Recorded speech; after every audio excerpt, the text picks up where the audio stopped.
الله الرحمن الرحيم. بسم الله الرحمن الرحيم. وفي السند المتصل منا إلى الإمام الهمام الحافظ الحجة أمير المؤمنين في الحديث أبي عبد الله محمد بن إسماعيل بن إبراهيم بن المغيرة بن بردزبة رحمه الله ومتعنا الله بعلومه وفيوضه وبركاته آمين. قال حدثنا يعقوب قال حدثنا إبراهيم بن سعد نبيا عن جده رضي الله عنه وعنهم قال عبد الرحمن بن عوف إني لفي الصف يوم بدر إذا التفت فإذا عن يميني وعن يساري فتيان حديث السن فكأني لم آمن بمكانهما إذ قال لي أحدهما سرا من صاحبه يا عمي أني أبا جهل فقلت يا ابن أخي وما تصنع به قال عاهدت الله إن رأيته أن أقتله أو أموت دونه فقال لي الآخر سرا من صاحبي مثله فقال فما سرني أني بين رجلين مكانهما فأشرت لهما إليه فشد عليه مثل الصقرين حتى ضرباه وهما ابن عطراء.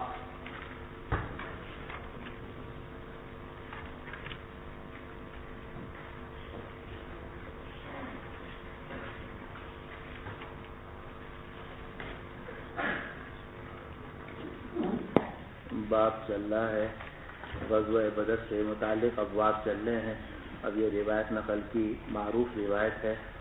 ابراہیم ابن سعد کی روایت ہے اپنے دادا ابراہیم سے اور ان کی روایت ہے عبد الرحمن ابن عوف رضی اللہ عنہ سے. اسی لیے آپ کی حاشیے میں لکھا ہوا ہے کہ یہ حدیث مسلسل بالآبا ہے. حدیث مسلسل بالآبا ہے. إذ هو يعقوب ابن إبراهيم ابن سعد ابن إبراهيم ابن عبد الرحمن ابن عوف. تو یہ عبد الرحمن ابن عوف رضی اللہ عنہ کے نسل سے یہ روایت ہے. تو ابراہیم ابن سعد کی روایت ہے اپنے والد سعد سے اور انہوں نے روایت کی اپنے دادا یعنی ابراہیم ابن عبد الرحمن ابن عوف سے. انہوں نے یہ فرمایا کہ عبد الرحمن ابن عوف رضی اللہ عنہ نے فرمایا کہ میں بدر والے دن صف میں کھڑا ہوا تھا کہ میں نے دائیں بائیں جانب دیکھا, التفات کیا تو دیکھا کہ میرے دائیں جانب اور بائیں جانب دو نوجوان ہیں اور دونوں کی عمریں کم ہیں. فکأنی لم آمن بمکانہما, تو ان دونوں کی جگہ کی وجہ سے مجھے امن نہ ہوا, گویا کہ مجھے امن نہ ہوا ان دونوں کی جگہ کی وجہ سے, کیونکہ ادھر بھی نوجوان ادھر بھی نوجوان, ادھر بھی جذباتی ادھر بھی جذباتی. تو جوش ہوش ہے نہیں. نوجوانوں میں جوش غالب ہوتا ہے, ہوش نہیں ہوتا, تجربہ بھی نہیں ہوتا. تو اوقات خود بھی اپنا جناب مارے جاتے ہیں اور دوسرے کو بھی مصیبت میں پھنسوا دیتے ہیں. تو اس لیے جب انہوں نے دیکھا کہ میرے دائیں جانب میں نوجوان ہیں ادھر بھی نوجوان ہیں, دونوں کی عمر کم ہے, تو ان کو خیال ہوا کہ اگر میں ذرا دو تجربہ کار مجاہدین کے درمیان ہوتا تو شاید میں زیادہ محفوظ بھی ہوتا اور زیادہ بہتر جہاد بھی کر سکتا. فکأنی لم آمن بمکانہما, تو ان دونوں کی جگہ کی وجہ سے گویا کہ مجھے امن نہیں ہوا. پھر ان دونوں نوجوانوں میں سے ایک نے مجھے چپکے سے کہا اپنے ساتھی سے چھپا کر کہ یا عمی ارینی ابا جہل, کہ اے چچا آپ مجھے بتائیے کہ ابو جہل کہاں ہے. ارینی, آپ مجھے دکھائیے کہ ابو جہل کہاں ہے, ابو جہل کون سا ہے. اور یہ جو یا عمی یہ عربوں کے طریقے کے مطابق ہے کہ یہ ہر بڑے کو کیا کہتے ہیں, پنجاب میں بھی چاچا جی ہے جی, اور یہ چاچا جی جو کہتے ہیں تو یہ مطلب نہیں ہوتا کہ وہ حقیقت میں چچا ہے, بلکہ وہ ایک محاورہ ہے چاچا جی. تو اسی طریقے سے یا عمی یہ عربوں کا محاورہ ہے کہ چاچا جی ذرا ابو جہل کو تو دکھائیے. میں نے کہا کہ بھتیجے تم کیا کرو گے. یہ بھتیجے یہ بھی نسب کا اس بات مقصود نہیں ہے بلکہ محاورے کے طور پر شفقتاً و ترحماً. پہلا اگر تھا تعظیماً و اکراماً, تو یہ ہے شفقتاً و ترحماً. وما تصنعوا به, تم ابو جہل کا کیا کرو گے. اس نے کہا میں نے اللہ تعالیٰ سے عہد کیا ہے کہ اگر میں نے ابو جہل کو دیکھ لیا تو یا تو میں اس کو مار دوں گا یا خود شہید ہو جاؤں گا. پھر دوسرے نے بھی مجھے چپکے سے اپنے ساتھی سے چھپا کر, سرم من صاحبی ہی, اپنے ساتھی سے چھپا کر اسی جیسی بات کہی. قال فما سرنی انی بین رجلین مکانہما, تو فرماتے ہیں کہ مجھے اس بات نے خوش نہیں کیا کہ میں ان دونوں کی جگہ میں دوسرے دو آدمیوں کے درمیان ہوتا. یعنی جب میں نے ان دونوں کی بات سنی مجھے اندازہ ہوا کہ جری لوگ ہیں اور سمجھدار لوگ ہیں اور اگر دوسرے لوگ ہوتے تو بھی کوئی میں اتنا خوش نہ ہوتا، اب ان کے دائیں اور بائیں جانب ہونے سے میں خوش ہوا۔ اچھا جی، فاشرت لہما الیہ، تو پھر میں نے ان دونوں کی طرف اشارہ کیا، ان دونوں کو اشارہ کیا ابو جہل کی طرف، فشد علیہ، تو دونوں نے ابو جہل کے اوپر حملہ کیا، مثل الفقرین، جیسا کہ دو شکرے ہوتے ہیں، عقاب باز، اسی میں ایک چھوٹا جانور ہوتا ہے شکرا، ان تمام جانوروں میں یعنی شکاری پرندوں میں سب سے چھوٹا ہوتا ہے، تو چونکہ یہ نوجوان تھے، عمر میں چھوٹے تھے، اس لیے حضرت عبد الرحمن ابن عوف رضی اللہ عنہ نے ان کو باز یا عقاب وغیرہ سے تشبیہ نہیں دی بلکہ شکرے سے تشبیہ دی۔ تو ان دونوں نے حملہ کیا جیسے دو شکرے ہوتے ہیں، یہاں تک کہ ان دونوں نے اس کو مارا، وہما ابن عفرا، اور یہ دونوں عفرا کے بیٹے تھے۔ لیکن جیسا کہ روایات سے معلوم ہے اور پہلے بھی ہم نے عرض کیا تھا کہ ان دونوں نے حملہ تو کیا تھا مگر ان کا حملہ اتنا کارگر ثابت نہیں ہوا تھا جتنا کہ معاذ ابن عامر ابن الجموح رضی اللہ عنہ کا۔ اسی لیے رسول اللہ صلی اللہ علیہ وسلم نے جب مال غنیمت میں کہ من قتل قتیلا فلہ سلب کا اعلان کے مطابق آپ نے جب مال غنیمت میں انعام دیا تو ابو جہل کا جو نفل تھا وہ دیا گیا حضرت معاذ ابن عامر ابن الجموح رضی اللہ عنہ۔ آسان ہے، چلو۔ وبه قال حدثنا موسى بن اسماعيل قال حدثنا ابراهيم قال اخبرنا ابن شهاب قال اخبرني عمر بن اسيد بن جارية الثقفي حديث بني زهرة وكان من اصحاب ابي هريرة عن ابي هريرة رضي الله تعالى عنه وعنهم قال بعث رسول الله صلى الله عليه وسلم 10 عينا وامر عليهم عاصم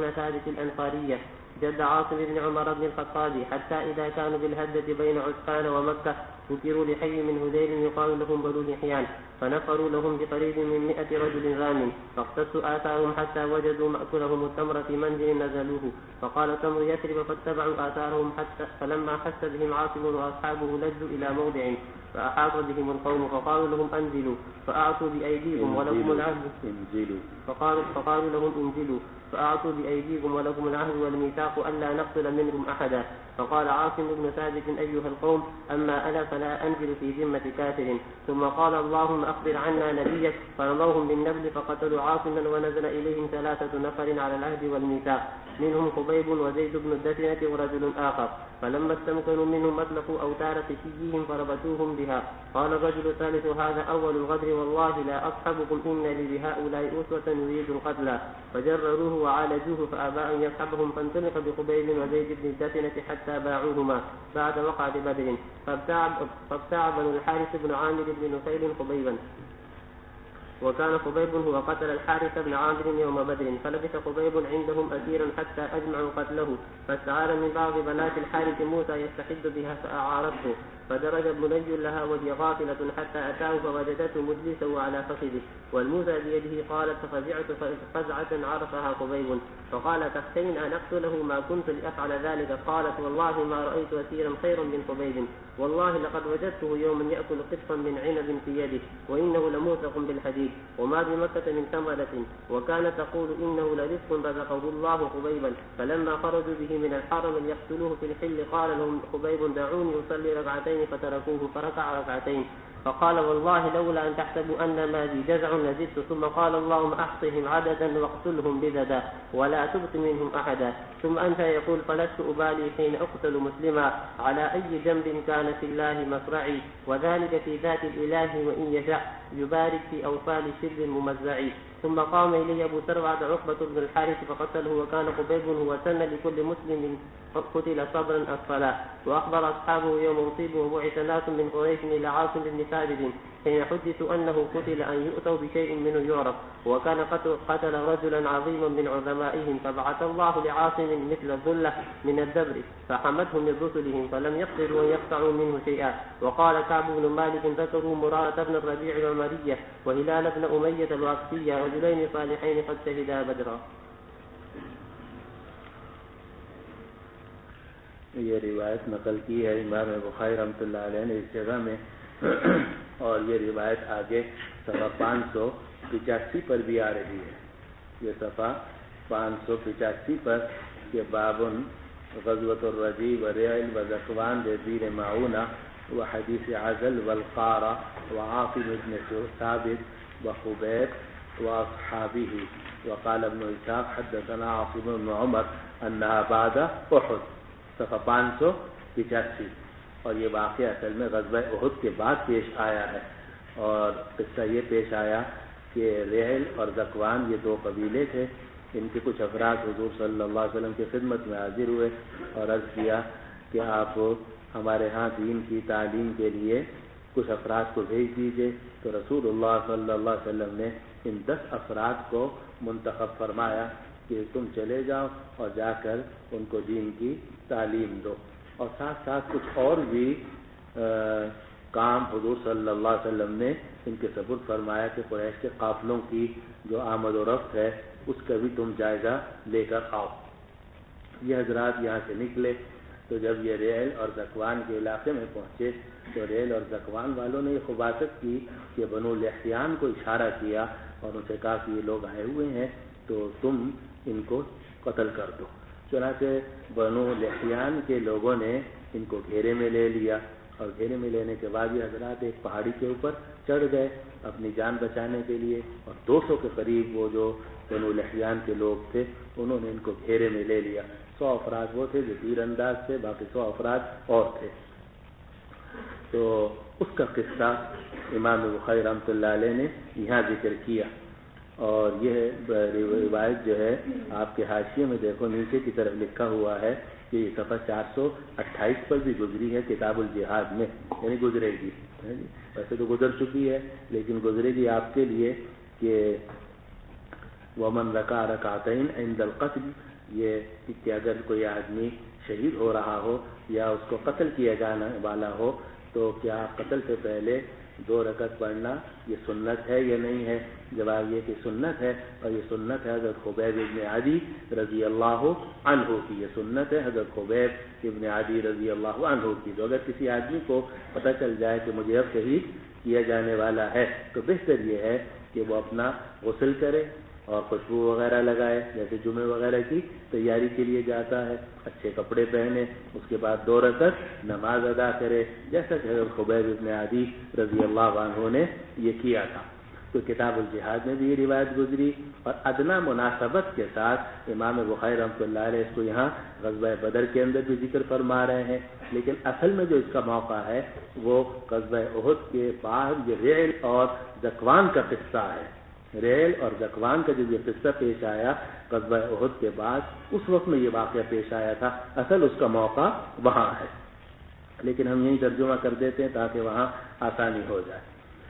روایت نقل کی ابراہیم ابن علیہ کہ قال اخبرنا ابن شهاب قال اخبرني عمر بن وسيد بن جارية الثقفي حليف بن زهرة وكان من اصحاب ابي هريرة عن ابي هريرة رضي الله عنه وعنهم قال بعث رسول الله صلى الله عليه وسلم 10 عينا. کہ نبی کریم صلی اللہ علیہ وسلم نے 10 افراد کو بھیجا آنکھوں کے طور پر، عین یعنی جاسوسی کے طور پر، کہ تم دیکھ کر آؤ کہ ادھر ادھر کے قافلے کہاں سے آ رہے ہیں، کہاں جا رہے ہیں، جو بھی کام آپ نے ان کے سپرد کیا. اب یہاں تو صرف یہ آ رہا ہے کہ آپ نے 10 عینا، لیکن دوسری روایات سے یہ بات معلوم ہوتی ہے کہ ریل اور ذکوان کے لوگوں نے آپ سے درخواست کی تھی، اس لیے آپ نے ان کو بھیجا تھا. اس لیے یہی کہا جائے گا کہ یہ دونوں باتیں اپنی اپنی جگہ میں جمع ہو سکتی ہیں کہ وہ کام بھی ان کے سپرد کیا گیا ہو اور یہ کام بھی ان کے سپرد ہو. وَأَمَّرَ عَلَيْهِمْ عَاصِمَ بْنَ ثَابِتٍ الْأَنصَارِيَّ، اور آپ نے ان کے اوپر امیر بنایا عاصم ابن ثابت الانصاری رضی اللہ عنہ کو، جو عاصم ابن عمر ابن الخطاب یعنی حضرت عمر فاروق رضی اللہ عنہ کے بیٹے عاصم کے نانا ہیں. جد کے اوپر بین السطور میں چھوٹا سا لکھا ہوا ہے جد لأمہ، جد لأمہ کا مطلب یہ نانا ہے. یہاں تک کہ یہ حضرات جب حدہ مقام پر پہنچے، اس کو حدہ بھی پڑھا گیا ہے اور حدآ بھی پڑھا گیا ہے دونوں طرح سے. اور یہ عثمان اور مکہ کے درمیان ایک جگہ ہے، بلکہ مکہ سے زیادہ قریب ہے. ذکروا لحی من حذیل یقال لهم بنو لحیان، تو ان کا ذکر کر دیا گیا حذیل کے ایک قبیلے سے جن کو بنو لحیان کہا جاتا ہے. فنفروا لهم بقریب من 100 رجل رام، تو انہوں نے ان کے لیے باہر نکالے 100 کے قریب افراد جو سب کے سب تیر انداز تھے. فنفروا لهم، انہوں نے ان کے لیے نکالے 100 کے قریب افراد جو تیر انداز تھے. فقصوا آثارهم، اور وہ ان کے نقش قدم پر چلے. حتی وجدوا مأکلهم التمر فی منزل نزلوه، یہاں تک کہ انہوں نے پا لی کہ انہوں نے کھجوریں کھائی ہیں کسی جگہ میں جہاں یہ اترے تھے. اب یہ 10 صحابہ رضوان اللہ علیہ اجمعین کے پاس کھجوریں تھیں. کھانا وانا تو زیادہ میسر بھی نہیں تھا اور پکانا اکانا مشکل ہوتا تھا. علاقے بھی ہوا ایسا ہے کہ وہاں جناب پیداوار وغیرہ کم ہوتی ہے، پہاڑی علاقہ ہے اور ریت اور مٹی یہ چیزیں ہیں، تو گوشت وغیرہ بھی بہت کم ہوتا تھا. تو یہ اپنا کھجوروں پر گزارا کرتے تھے. تو مدینہ منورہ سے انہوں نے کھجوریں لی ہوئی تھی. تو ایک جگہ میں یہ ٹھہرے 10 حضرات، انہوں نے کھجوریں کھائیں اور کھجوریں کھانے کے بعد گٹھلی وہاں پھینک دی. وہ گٹھلی انہوں نے دیکھی. اور یہ لوگ بڑے ذہین ہوتے تھے عرب، اور ان کے ہاں خاص طریقہ ہوتا تھا کہ وہ پاؤں سے اور مختلف علامات سے آدمی کا پتہ چلاتے تھے. تو انہوں نے جب دیکھا کہ گٹھلی ہے تو انہوں نے غور سے دیکھا، کہا گٹھلی تو مدینہ کی گٹھلی ہے، کیونکہ چھوٹی چھوٹی گٹھلیاں تھیں اور یہ صرف مدینہ منورہ کے اندر اتنی چھوٹی گٹھلی ہوتی ہے. اس لیے انہوں نے اندازہ کر لیا کہ یہی لوگ. اب وہ ان کے نقش قدم کے اوپر چلے یہاں تک کہ انہوں نے ان کو پا لیا. فاتبعوا فقال تمر یثرب، تو انہوں نے کہا کہ یہ تو یثرب کی کھجوریں ہیں. اب وہ ان کے نقش قدم پر چلے. جب عاصم ابن ثابت انصاری رضی اللہ عنہ اور ان کے ساتھیوں نے ان لوگوں کو محسوس کیا، لجو الی موضع، تو وہ ایک جگہ کی طرف انہوں نے پناہ حاصل کی. فاحاط بهم القوم، اور قوم نے ان کا احاطہ کر لیا. اور یہاں تو نہیں دیکھیے، یہ جو آگے صفحہ 585 پر روایت ہے اس میں ہے لجؤوا الی فدفد، لجؤوا الی فدفد، فدفد کہا جاتا ہے ٹیلے کو. تو انہوں نے پناہ حاصل کی ٹیلے کی. وہاں ہے لجؤوا الی فدفد اور یہاں ہے لجو الی موضع، تو انہوں نے ایک جگہ کی پناہ حاصل کی. تو دوسری روایت سے معلوم ہے کہ وہ ٹیلا تھا. فاحاط بهم القوم، اب قوم کے لوگوں نے ان کو گھیرے میں لے لیا اور ان سے کہا انزلوا، تم نیچے اتر آؤ. فآتوا بأیدیکم، اور اپنے ہاتھ ہمارے ہاتھوں میں دو. وَلَكُمُ الْعَهْدُ وَالْمِيثَاقُ، اور تمہارے لیے عہد اور میثاق ہے کہ ہم تم میں سے کسی کو قتل نہیں کریں گے. عاصم ابن ثابت انصاری رضی اللہ عنہ جو ان حضرات کے امیر تھے، انہوں نے کہا کہ ایھا القوم اما انا فلا انزل فی ذمۃ کافر، اے میرے ساتھیوں میں تو کسی کافر کے ذمے میں نہیں اتروں. کافر لوگ ہیں، ان کا نہ دین نہ ایمان نہ زبان نہ عہد نہ وعدہ نہ میثاق، تو میں ان کے عہد پر کیسے اعتماد کر لوں. اما انا فلا انزل فی ذمۃ کافر، معلوم مسلمان جو ہے وہ عہد کرتا ہے تو پھر پورا کرتا ہے. اوفوا بالعہد ان العہد کان مسئولا یا ایھا الذین آمنوا اوفوا بالعقود یوفون بالنذر ویخافون یوما. کافروں کا یہ طریقہ ہوتا ہے کہ وہ دستخط کر دیتے ہیں، معاہدہ کر لیتے ہیں، پھر اس کو پورا نہیں کرتے. لیکن مسلمان اگر مسلمان ہو تو اس کا تو پہلا کام یہ ہے کہ معاہدے کو پورا کرے. تو یہ کافر تھے، کافر لوگ اور کافر جیسے لوگ معاہدہ پورا نہیں کرتے. اس لیے حضرت عاصم ابن ثابت نے فرمایا اما انا فلا انزل فی ذمۃ کافر، میں جو ہوں کسی کافر کے ذمے میں نہیں اتروں گا. پھر یہ کہا کہ اللہ آپ ہماری طرف سے ہمارے نبی کو خبر کر دیجئے کہ ہم گھیرے میں آ گئے.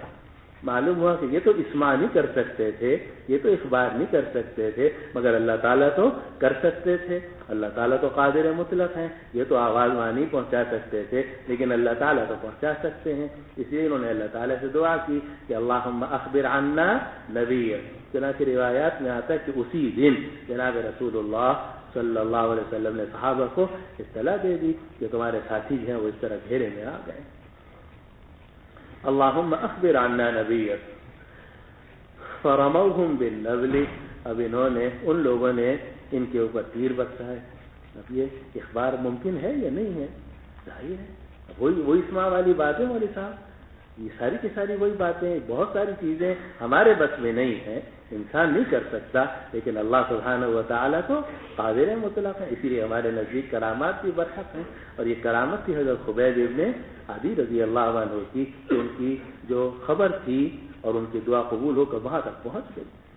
اللہم اخبر عنا نبیک فرموہم بالنبل، اب انہوں نے ان پر تیر برسائے، فقتلوا عاصما، تو انہوں نے عاصم کو بھی قتل کر دیا اور ان کے ساتھ جو 6 افراد تھے، یعنی کل 7 افراد، ان کو بھی شہید کر دیا۔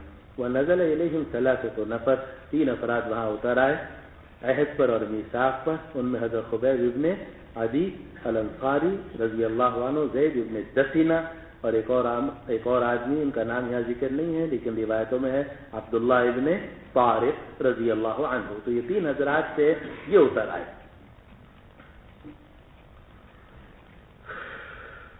فلما استمكنوا منهم، جب ان لوگوں کو ان تینوں پر قدرت ہو گئی، اطلقوا اوتار قسیہم، تو انہوں نے اپنی کمانوں کی جو تانتیں تھیں ان کو کھول دیا۔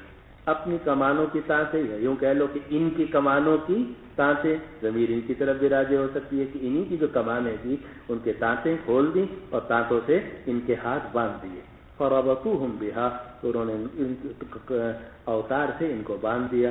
جب تیسرا آدمی نے یہ دیکھا، یعنی عبداللہ ابن طارق رضی اللہ عنہ نے، تو کہا ذا اول الغدر، کہ یہ تم پہلا دھوکہ کر رہے ہو کہ ہمارے ہاتھ اس طریقے سے باندھ رہے ہو۔ واللہ لا اصحبکم، اللہ کی قسم میں تمہارے ساتھ نہیں جاؤں گا۔ ان لی بہؤلاء اسوۃ، اور میرے لیے ان لوگوں میں اسوہ حسنہ ہے، جس طرح یہ شہید ہو گئے میں بھی شہید ہو جاؤں گا۔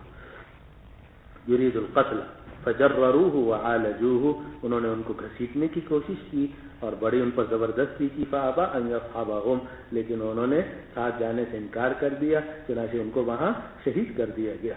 فقتلوه كما مر في الجهاد، اب 2 رہ گئے، حضرت خبیب ابن عدی الانصاری اور حضرت زید ابن دسینہ، تو ان دونوں کو لے جایا گیا، یہاں تک کہ ان دونوں کو انہوں نے بیچ دیا بدر کے واقعے کے بعد۔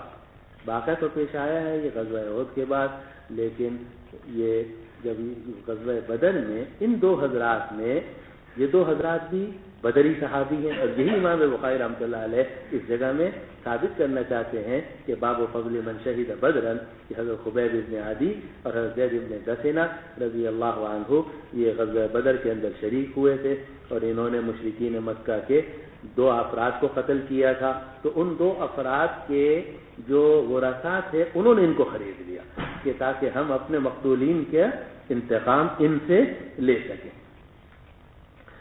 فابتاع بنو الحارث ابن عامر ابن نوفل خبیبا، تو چنانچہ حارث ابن عامر ابن نوفل نے حضرت خبیب ابن عدی کو خرید لیا۔ وکان خبیب هو قتل الحارث ابن عامر، اور خبیب ابن عدی رضی اللہ عنہ یہ وہ صحابی ہیں کہ جنہوں نے حارث ابن عامر کو قتل کیا تھا بدر والے دن۔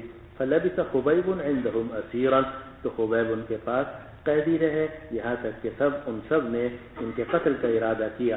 تو انہوں نے حارث کی بیٹیوں میں سے ایک سے موسیٰ مستعار لیا، موسیٰ یعنی اس طرح، اور ایک عورت تھی جس کے گھر میں یہ بند تھے، قید تھے، تو وہی ان کو کھانا وانا بھی دے دیتی تھی۔ تو ان سے انہوں نے کہا کہ تم مجھے اس طرح دے دو تاکہ میں قتل سے پہلے اپنے جسم کی صفائی کر سکوں، غسل کر سکوں اور کپڑے پہن کر نماز پڑھ سکوں، یستحد بها، تاکہ اس کے ذریعے سے وہ صفائی کر سکیں۔ فاعارته، انہوں نے اس عورت نے وہ موسیٰ یعنی اس کو دیا۔ فدرج بنی لها، وہاں اس کا ایک چھوٹا سا بیٹا تھا، وہ چلا گیا، وہی غافلتن، اور وہ عورت غافل تھی، حتی اتاہ، یہاں تک کہ وہ ان کے پاس پہنچ گیا۔ فوجدته مجلسه على فخذه، تو اس عورت نے دیکھا کہ حضرت خبیب بن عدی رضی اللہ عنہ نے اس بچے کو اپنی ران کے اوپر بٹھایا ہوا ہے، والموسیٰ بیدہ، اور اس طرح ان کے ہاتھ میں ہے۔ وہ کہتی ہیں جو بعد میں مسلمان ہو گئی تھیں تو وہ بتاتی ہیں کہ میں گھبرا گئی۔ عرفها خبیب، تو خبیب نے اس کو پہچان لیا اور کہا کہ اتخشینا ان اقتلہ، کیا تم یہ ڈر رہی ہو کہ میں تمہارے بچے کو قتل کر دوں گا؟ ما کنت لافعل ذلک، میں ایسا نہیں کروں گا، کیونکہ مسلمان تھے، جانتے تھے کہ عورت اور بچے، معصوم بچے کے اوپر ہاتھ اٹھانا جائز نہیں ہے، تو ما کنت لافعل ذلک، میں یہ کام نہیں کروں گا۔ وہ عورت کہتی ہیں کہ اللہ کی قسم میں نے کوئی قیدی ایسا نہیں دیکھا جو خبیب سے بہتر ہو، اور اللہ کی قسم میں نے ایک دن ان کو دیکھا کہ وہ انگوروں کا ایک خوشہ کھا رہے تھے، یأکل قطفا من عنب فی یدہ، انگور کے دانہ، انگور کا خوشہ ایک کھا رہے تھے، وہ ان کے ہاتھ میں تھا، اور حال یہ تھا کہ وہ زنجیروں سے بندھے ہوئے تھے۔ وما بمکہ من ثمرۃ، اور پورے مکہ میں یہ انگور کہیں نہیں تھا، اور حضرت خبیب بن عدی رضی اللہ عنہ انگور کھا رہے تھے۔ کہاں سے آیا؟ تو یہ بھی کرامت تھی کس کی؟ حضرت خبیب بن عدی رضی اللہ عنہ کی۔ اسی لیے اہل سنہ والجماعہ کا اتفاق ہے کہ کرامات الاولیاء حق، جیسا کہ آپ نے شرح عقائد تختہ دانی کے آخر کے اندر پڑھا ہوگا اگر پڑھا ہو۔ وکانت تقول، اور وہ یہ کہا کرتی تھی خاتون، انہ لرزق رزقہ اللہ خبیبا، کہ یہ رزق ہے جو اللہ تعالیٰ نے خبیب کو عطا کیا تھا جب وہ ان کو حرم سے نکال کر لے کر گئے تاکہ جا کر حلم میں قتل کریں۔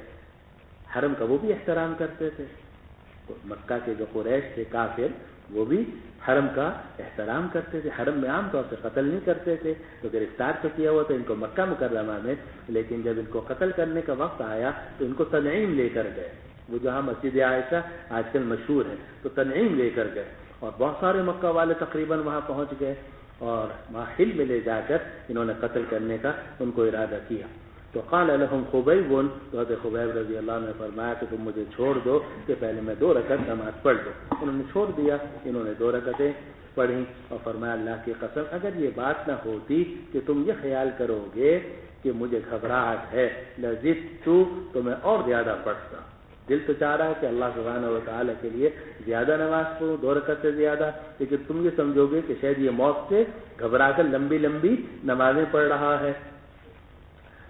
ثم قال، اور پھر حضرت خبیب بن عدی رضی اللہ عنہ نے فرمایا اللہم احصهم عددا واقتلهم بددا ولا تبق منهم احدا۔ اور یہ بھی روایت میں آتا ہے کہ قبلہ رخ ہوئے، اور قبلہ رخ اٹھ کر ہاتھ اٹھا کر انہوں نے دعا کی اللہم احصهم عددا، اے اللہ ان کی گنتی کو پھیر لیجئے، وقتلہم بددن اور بددن دونوں طرف کو پڑھا گیا ہے، اور ان کے ٹکڑے ٹکڑے کر کے ان کو قتل کر دیجئے، ولا تبق منہم احدا، اور ان میں سے کسی کو باقی نہ چھوڑیے۔ چنانچہ راوی کہتے ہیں، عقبہ ابن الحارث بعد میں فرماتے ہیں کہ 1 سال کے اندر اندر وہاں جتنے افراد کھڑے ہوئے تھے ان میں کوئی زندہ باقی نہیں رہا، یعنی ایسی یہ دعا قبول ہوئی۔ اور وہاں ابو سفیان اور حضرت معاویہ رضی اللہ عنہما بھی موجود تھے، اور اس وقت میں وہ مسلمان نہیں ہوئے تھے، تو ابو سفیان زمین پہ گر گئے اور بیٹے سے کہا تو بھی زمین پہ لیٹ جا تاکہ اس بد دعا سے بچ سکے۔ چنانچہ یہ دونوں بچ گئے، ابو سفیان اور حضرت معاویہ رضی اللہ عنہما یہ بچ گئے اس میں، ان کو بھی پتا تھا کہ یہ بد دعا ہے، بد دعا لگتی ہے تو یہ لگتی ہے۔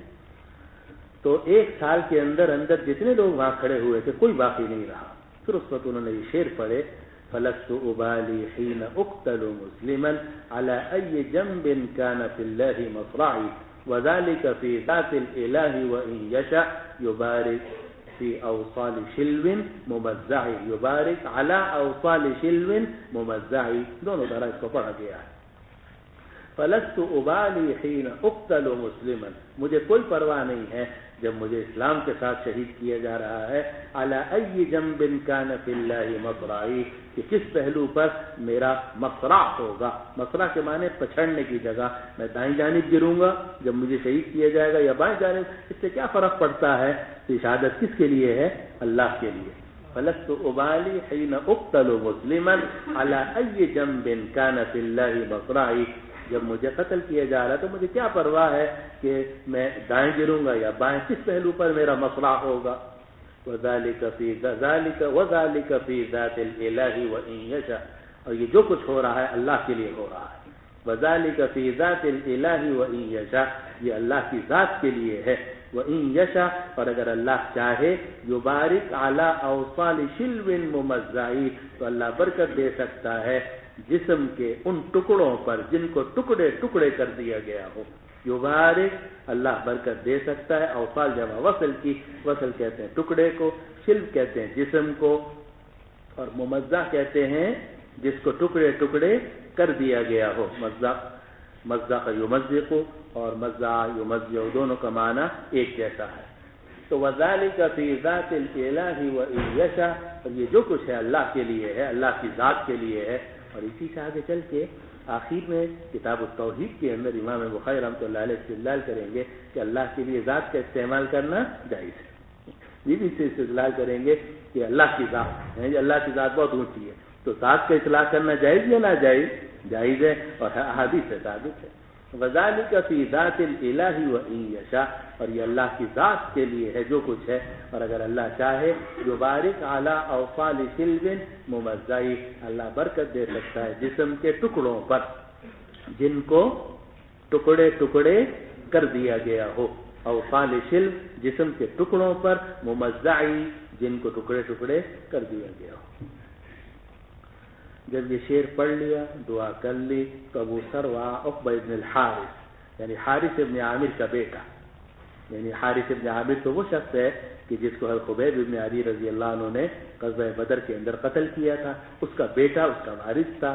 وہی لوگ ان کو گرفتار، انہی لوگوں نے ان کو خریدا تھا، انہوں نے گرفتار کیا ہوا تھا، تو اس کا بیٹا کھڑا ہوا فقتلہ، اور اس نے اس کو قتل کیا. لیکن دوسری روایات میں آتا ہے کہ وہ سروا اور عقبہ ابن الحارث کہتے ہیں میں نے قتل نہیں کیا تھا، میں تو بچہ تھا اور میں قتل کے قابل بھی نہیں تھا، لڑکا تھا، یہ لڑکے سے چھوٹے تھے. تو ابو میسرہ العبدری ایک شخص تھا، اس نے پہلے نیزہ ان کے ہاتھ میں دیا، کس کے؟ عقبہ ابن الحارث کے، اور کہا کہ تم نیزہ اس کی طرف بڑھاؤ. پھر ان سے لے کے ابو میسرہ العبدری نے خبیب ابن عدی رضی اللہ عنہ کو شہید کیا. تو جس میں آ رہا ہے کہ قام الیہ ابو سروا عقبہ ابن الحارث فقتلہ، یہ اسناد مجازی ہے. حقیقت کے اندر جو قتل کیا ہے وہ قتل کیا ابو میسرہ العبدری نے، جیسے کہ دوسری روایات سے ثابت ہے. حضرت ابو ہریرہ رضی اللہ عنہ فرماتے ہیں کہ خبیب جو ہیں انہوں نے سنت قرار دیا ہر مسلمان کے لیے کہ جس کو قید کر کے شہید کیا جاتا ہو. قتل صبرا، قتل صبرا اے حبسا، قتل صبرا اے حبسا اے محبوسا، جس آدمی کو محبوس قتل کیا جا رہا ہو اور اس کو یہ پتا ہو کہ اب میری شہادت قریب ہے، تو ان کے لیے خبیب نے سنت جاری کر دی.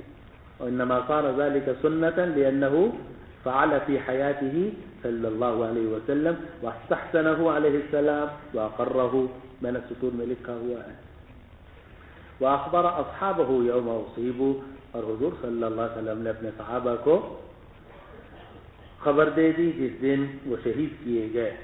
ادھر قریش کے کچھ لوگوں نے عاصم ابن ثابت انصاری کی طرف بھیجا کہ حین حدثوا، جب انہیں بیان کیا گیا انہ قتل، کہ وہ قتل کر دیے گئے ہیں، ان یؤتوا بشیء منہ یعرف، کہ ان کی کوئی چیز لے کر آئے تاکہ پہچانا جا سکے. کیونکہ عاصم ابن ثابت انصاری رضی اللہ عنہ جو سیلے پر تھے اور امیر تھے اور جو نیچے نہیں اترے اور شہید ہو گئے، وہ بھی بدری صحابی ہیں، انہوں نے بھی جہاد کے اندر کئی کافروں کو قتل کیا تھا.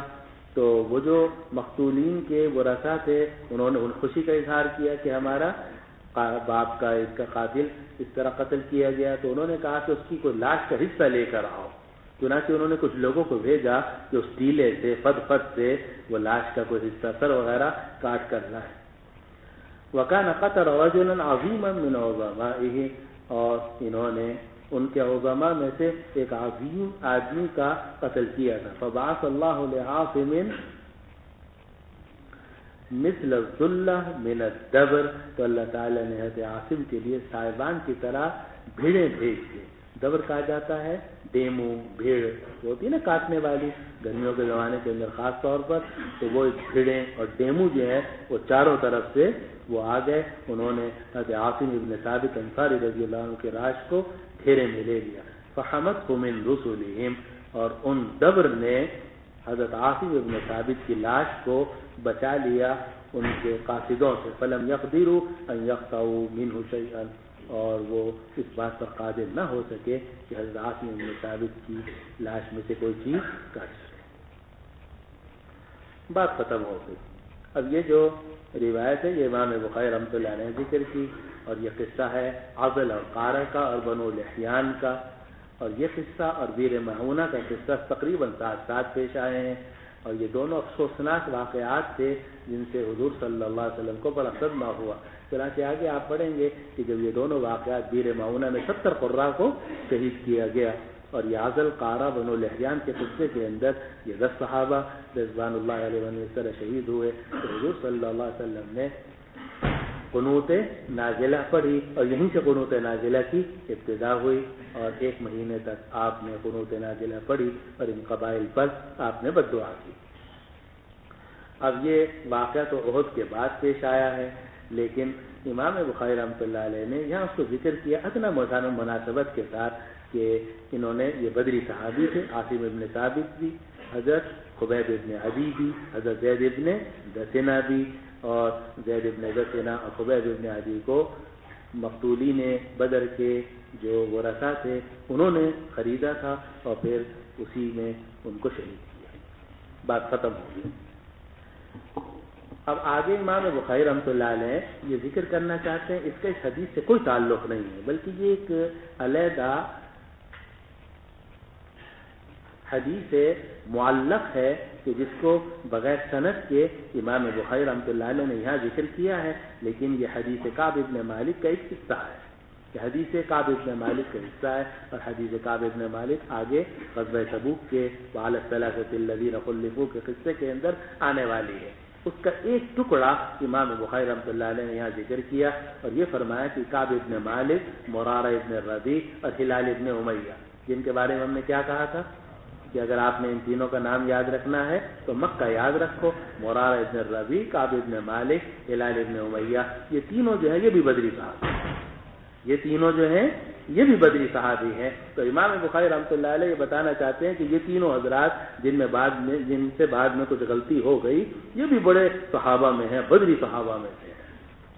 وقال کعب بن مالک، اور کعب بن مالک نے فرمایا کہ ذکروا مرارہ بن الربیع العمری وہلال بن امیہ الواقفی، کہ لوگوں نے ذکر کیا کہ جو واقعہ تمہارے ساتھ ہوا ہے وہی واقعہ ہوا ہے مرارہ ابن الربیع اور ہلال ابن امیہ واقفی کے ساتھ، اور ان دونوں اور لوگوں نے ذکر کیا ایسے 2 آدمیوں کا صالحین کہ وہ دونوں نیک آدمی تھے، شہیدا بدرن، اور وہ دونوں غزوہ بدر کے اندر شریک ہوئے تھے۔ آپ کو معلوم ہے کہ منافق آتے رہے اور حضور صلی اللہ علیہ وسلم کے سامنے جھوٹ بولتے رہے اور الٹے سیدھے عذر بیان کرتے رہے، اور حضور صلی اللہ علیہ وسلم ان کے عذر کو قبول فرماتے رہے۔ وہ دھوکہ دینے کی کوشش کی، حضور جو ہے نا ظاہراً جو ہے ان کے عذر کو قبول فرماتے رہے، اور یہ طریقہ تھا جناب رسول اللہ صلی اللہ علیہ وسلم کا کہ آپ مخاطب پر یہ ظاہر نہیں ہونے دیتے تھے کہ میں تمہاری ان حرکتوں سے واقف ہوں، قبول کر لیتے تھے۔ لیکن یہ جو 3 حضرات تھے یہ مومنین، صادقین، مخلصین میں سے تھے، یہ منافق نہیں تھے نعوذ باللہ من ذلک، اور یہ سچے صحابہ تھے۔ اسی لیے قرآن حکیم نے جب ان کا ذکر کیا تو فرمایا یا ایھا الذین آمنوا اتقوا اللہ وکونوا مع الصادقین، ایسے سچے لوگوں کے ساتھ ہو جاؤ۔ تو یہ صادقین تھے، مخلصین تھے، انہوں نے انہیں کوئی عذر بیان نہیں کیا اور کہا ہم سے غلطی ہو گئی۔ حضور صلی اللہ علیہ وسلم فرمایا کہ ٹھیک ہے، جب تم سے غلطی ہوئی ہے تو اب مسلمانوں کو میں حکم دیتا ہوں کہ تم سے انقطاع کریں، بات چیت نہ کریں، اور تمہارے سے بات چیت بند، یہاں تک کہ اللہ سبحانہ و تعالی تمہاری توبہ قبول فرمائے، تمہاری توبہ کے بارے میں کوئی وحی نازل ہو۔ چنانچہ آپ نے ان تینوں حضرات سے بائیکاٹ فرما دیا اور مسلمانوں کو ان کے ساتھ گفتگو کرنے سے منع کر دیا۔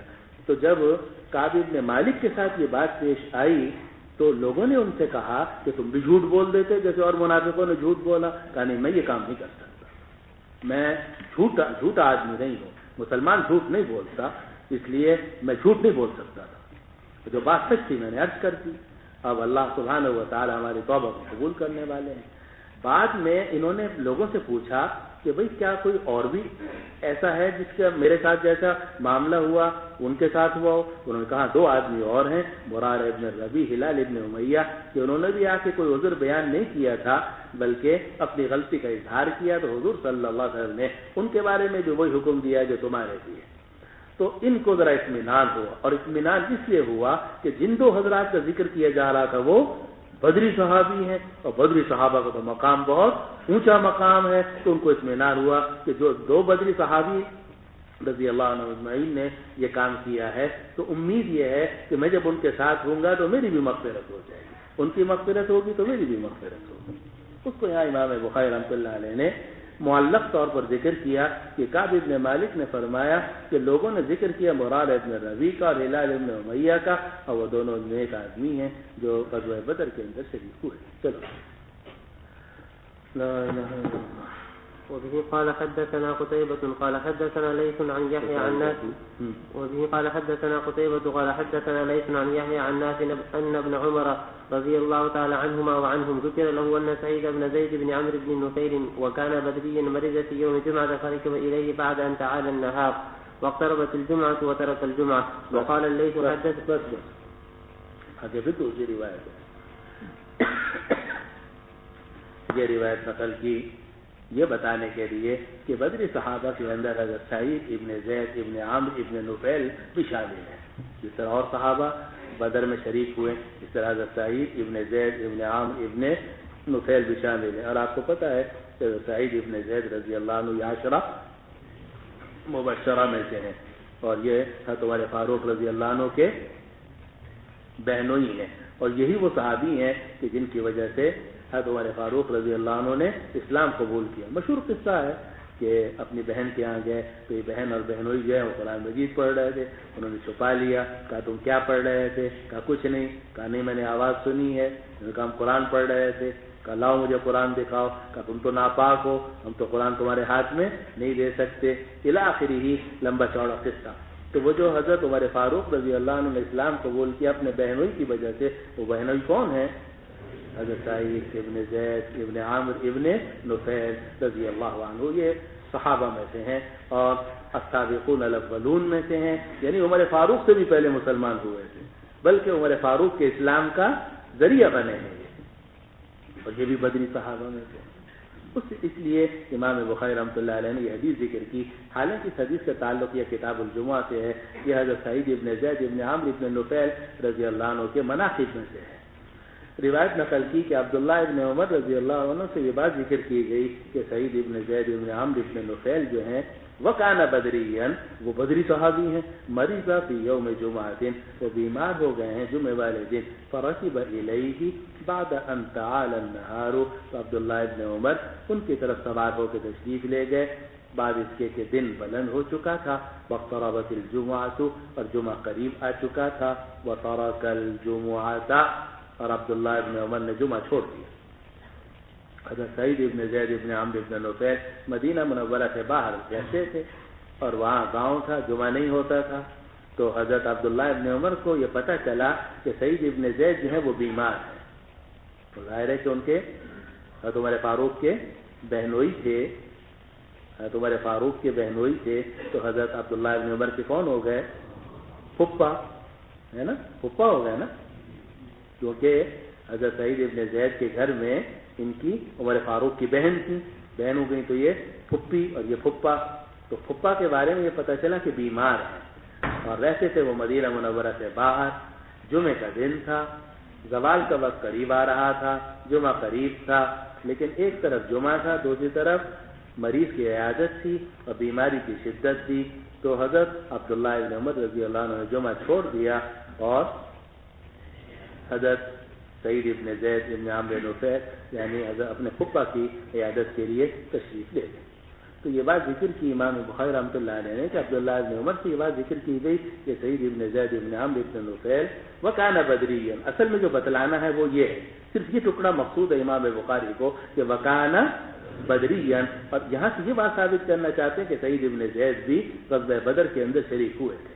یہ بیمار ہو گئے جمعے والے دن. فرکب الیہ، تو یہ سوار ہو کر گئے ان کی طرف. کن کی طرف؟ سعید ابن زید کی طرف. بعد ان تعالی النہار، بعد اس کے کہ دن بلند ہو چکا تھا، یعنی سورج کافی اوپر جا چکا تھا. واقتربت الجمعہ، جمعہ قریب تھا. وترک الجمعہ، انہوں نے جمعہ چھوڑ دیا. اب اس سے کئی مسائل ثابت ہوئے. ایک مسئلہ تو یہ ثابت ہوا کہ گاؤں کے اندر جمعہ نہیں ہوتا، ورنہ اگر سعید ابن زید ابن عمرو بن نفیل یہ باہر جمعہ مدینہ منورہ سے باہر رہتے تھے تو وہاں جمعہ پڑھ سکتے تھے اور عبداللہ ابن عمر وہاں پہنچ کے اپنا جمعہ کرا دیتے. لیکن وہ ظاہر ہے کہ گاؤں تھا اور گاؤں کے اندر جمعہ نہیں ہوتا. وہذا ہوا مذہب الحنفیہ، اس لیے یہ روایت دلیل بن گئی احناف رحمہم اللہ کی کہ جمعہ شہر میں تو ہوتا ہے لیکن وہ گاؤں اور دیہات جو شہر کے فنا میں داخل نہ ہو، قید احترازی، جو شہر کے فنا میں داخل نہ ہو اور دور ہوں، ان کے اندر قریہ صغیرہ کے اندر جمعہ نہیں ہوتا۔ تو حضرت عبداللہ ابن عمر نے جمعہ چھوڑ دیا۔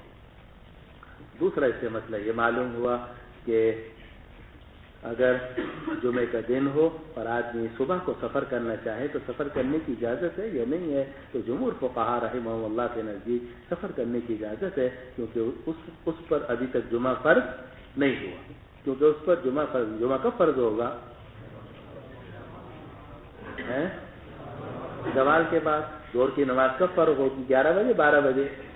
ہر آدمی جس کو اللہ نے تھوڑی سی بھی عقل دی ہو وہ سمجھ سکتا ہے کہ جمعہ فرض ہوگا، ظہر کی نماز فرض ہوگی زوال کے بعد، جس طرح جمعہ فرض ہوگا زوال کے بعد۔ ابھی تک جمعے کا وقت ہی نہیں آیا، جب وقت نہیں آیا تو جمعہ فرض نہیں ہوا، جب جمعہ فرض نہیں ہوا تو آدمی فرض کا تارک نہیں سمجھا جا سکتا۔ اسی لیے جمہور فقہا رحمہم اللہ کے نزدیک اگر کوئی آدمی زوال سے پہلے سفر کر لے اور جمعہ چھوڑ دے تو شرعاً وہ گنہگار نہیں۔ اب سوال یہ ہے کہ ٹھیک ہے گنہگار تو نہیں، لیکن جمعہ پڑھ کے جاتے تو بہتر تھا، تو ثواب مل جاتا۔ تو جواب یہ ہے کہ اس سے تیسرا مسئلہ ثابت ہوا کہ جب حق اللہ اور حق العبد میں تعارض آ جائے تو حق العبد کو مقدم کیا جاتا ہے اور حق اللہ کو یا مؤخر کیا جاتا ہے یا ترک کر دیا جاتا ہے۔ اور یہ بھی مذہب ہے جمہور فقہا اور احناف کا، خلافاً اصحاب التبلیغ رحمہم اللہ تعالی۔ تو ان کے ہاں تو حقوق اللہ مقدم ہوتے ہیں حقوق العباد پر، لیکن جو جمہور فقہا محدثین ہیں ان کے ہاں جب بھی حق اللہ اور حق العبد کا تعارض آ جاتا ہے تو حق العبد کو ترجیح دی جاتی ہے اور حق اللہ کو مؤخر کر دیا جاتا ہے۔ اور اس لیے مؤخر کیا جاتا ہے کہ حق العبد جو ہے، بندہ جو ہے وہ محتاج ہے، اللہ سبحانہ و تعالیٰ کو ہماری عبادت کی کوئی ضرورت نہیں ہے۔ اگر ہم اللہ سبحانہ و تعالیٰ کی عبادت نہ بھی کریں یا حق اللہ ادا نہ کریں، اللہ سبحانہ و تعالیٰ کی عظمت، جلال، اس کے اندر کوئی فرق نہیں آتا۔ لیکن انسان جو ہے وہ محتاج ہے، اس لیے جہاں کہیں بھی حق اللہ کا حق العبد کے ساتھ تعارض آتا ہے، جمہور فقہاء کرام رحمہ اللہ کے نزدیک پہلے تو کوشش کی جاتی ہے جمع کی کہ حق اللہ بھی ادا کیا جائے اور حق العبد بھی ادا کیا جائے، اور یہی اعلیٰ ترین درجہ ہے۔ لیکن اگر کسی جگہ میں یہ ممکن نہ ہو یا مشکل ہو تو صورت میں حق العبد کو مقدم کر دیا جاتا ہے اور حق اللہ کو مؤخر کر دیا جاتا ہے، بعد میں اس کو ادا کر دیا جاتا ہے اگر وہ واجب ہو۔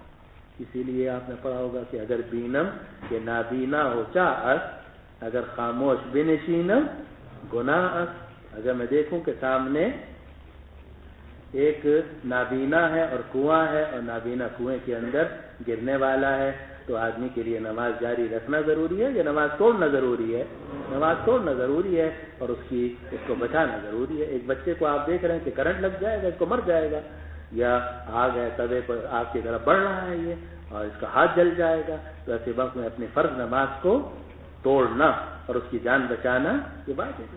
اس لیے کہ حق العبد حق اللہ کے ساتھ تعارض آ رہا ہے، جمع مشکل ہو رہی ہے، جب جمع مشکل ہو رہی ہے حق العبد کو مقدم کیا جائے گا، حق اللہ کو مؤخر کر دیا جائے گا، بعد میں اس کو ادا کیا جائے گا۔ اسی لیے آپ کو پتہ ہے، آگے آپ دیکھیں گے کہ غزوہ خندق کے موقع پر جب رسول اللہ صلی اللہ علیہ وسلم خندق کھود رہے تھے تو آپ کی کئی نمازیں قضا ہو گئیں، فقضاہن مرتبۃ، جیسا کہ آپ نے مشکات میں پڑھا اور آگے انشاءاللہ آنے والا ہے کہ آپ نے ان سب نمازوں کو قضا کیا، اس لیے کہ وہاں بھی مشکل تھا، ایک حملہ ہو رہا تھا اور مسلمانوں کی جان مال کی حفاظت کرنی تھی، تو آپ خندق کھودتے رہے، اس میں نمازیں قضا ہو گئیں آپ کی، اور بعد میں آپ نے رات کے وقت میں ان چاروں نمازوں کو ترتیب کے ساتھ ادا کیا، جیسا کہ روایات کے اندر آتا ہے، اور اس کی بہت ساری مثالیں ہیں جو انشاءاللہ تعالی آگے آتی رہیں گی۔ تو یہاں خطبہ بیمار ہے اور حق العبد ہے، ادھر یہ بھی نیکی کا کام ہے کہ آدمی خطبہ کے پاس جائے، اس کی عیادت کرے، اس کی جو خدمت کر سکتا ہے کرے۔ خطبہ بھی کون؟ بدری صحابی۔ خطبہ بھی کون؟ حضرت سعید ابن عشرہ مبشرہ میں سے۔ خطبہ بھی کون؟ جو ابا کی اسلام لانے کا ذریعہ بنے۔ آپ دیکھو نا کتنی ان کی مقامات ہیں، بدری صحابی ہیں، عشرہ مبشرہ میں سے ہیں، اور اپنے ابا کے اسلام لانے کا، بلکہ اپنے اور اپنے ابا کے اسلام لانے کا ذریعہ وہ بنے ہیں، ان کی خدمت میں حاضر ہونا ہے۔ ادھر جمعہ بھی ہے، اس کی بھی فضیلت ہے، تو انہوں نے جو وہ فضیلت تو بعد میں بھی انشاءاللہ اگلے جمعہ کو بھی حاصل ہو جائے گی، لیکن یہ پھر شاید موقع ملے نہ ملے، اس لیے حضرت عبداللہ بن عمر رضی اللہ عنہ وہاں تشریف لے گئے۔ چلو، اس لیے سب کو فقہاء کا اتفاق ہے کہ اگر آپریشن ضروری ہو اور ڈاکٹر ہے، اس نے جان بچانی ہے کس کی؟ مریض کی، ادھر نماز نکلی جا رہی ہے، تو اب اگر آپریشن روکتا ہے تو یہ مرتا ہے، اور اگر آپریشن چھوڑتا ہے تو نماز مل جائے گی۔ تو اب حکم یہ ہے کہ جب تعارض آ رہا ہے اور جمع مشکل ہے تو ایسی صورت میں اس کی جان بچا لے، بعد میں قضا کرے۔ جی، وقال الليث حدثني يونس عن لیکن یہ اس وقت حقیقتاً تعارض ہو، ایسا نہیں کہ آپ جناب ذرا سی معمولی سی باتوں کی وجہ سے حق اللہ کو چھوڑ دو اور حق العبد کا بہانہ بنا کر فرائض واجبات کو ترک کر دو، اس کی اجازت نہیں ہے۔